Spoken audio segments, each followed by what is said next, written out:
It seemed like the end of the world. The planet was engulfed in a bloody, fierce battle. Warriors clashed with monstrous beings. Steel met flesh, and the cries of the fallen echoed across the land. But amid the chaos, a beacon of hope remained. Vansko, known simply as Vans, was not just a warrior, he was a healing Ronin. His kindness was infinite, though veiled beneath layers of sarcasm, his shield against the harshness of war. His healing powers knew no bounds.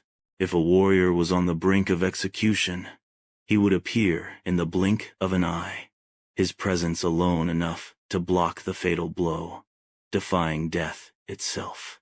But his task was not without struggle.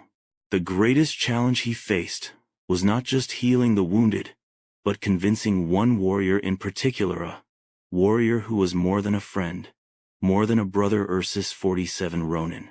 But what was it he needed to convince him of? Not of his fearsome strength. That was undeniable. Not of his unmatched combat prowess. That was legendary. No. Vans needed to convince Ursus 47 Ronin to set aside his inner pain, to push away the shadows of his past, and to embrace the gift of healing. The planet needed them, not as warriors of destruction, but as warriors of restoration. As Vans approached, the battle still raging around them, he saw Ursus turn to him, his piercing eyes filled with understanding. He did not need words. With his wisdom and mental ability, he saw straight into Van's soul. A smile played upon his lips before he spoke, his voice carrying through the storm of war. "I know what you're here for, brother." Vans gave a small smirk, his usual sarcastic demeanor momentarily softened. "Then let's get to work." Together, they became more than warriors, more than moral support.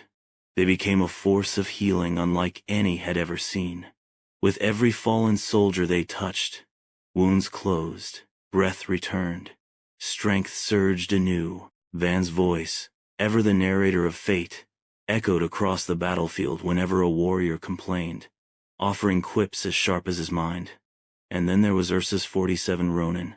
He had no patience for cries or moans.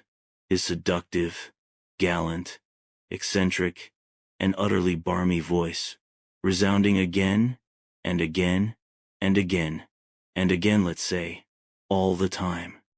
And with every word, every touch, every act of healing, the planet inched closer to salvation.